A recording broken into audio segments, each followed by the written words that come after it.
Hey everyone, welcome back to Smart 4 Home. Are you ready to dive into the world of anime on your Hisense TV? Well, you're in the right place. In today's video, I'll guide you step by step on how to get Crunchyroll up and running on your Hisense TV. Let's get started. Section: Introduction to Crunchyroll.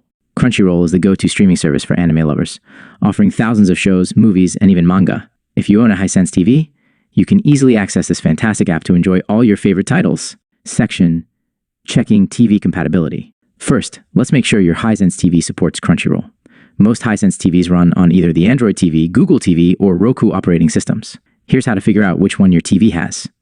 To check, go to your TV settings, navigate to About or Device Info, and look for your operating system details. Section: Downloading Crunchyroll on Hisense Android TV.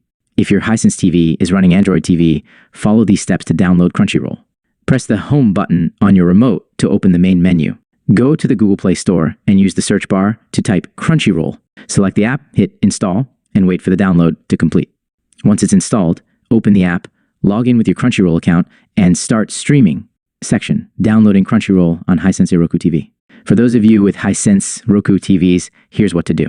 Press the Home button on your remote and go to Streaming Channels. Select Search Channels and type Crunchyroll.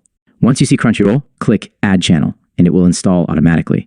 After installation, go to your home screen, open the Crunchyroll app, and start enjoying your favorite shows. Conclusion. And that's how you get Crunchyroll on your Hisense TV.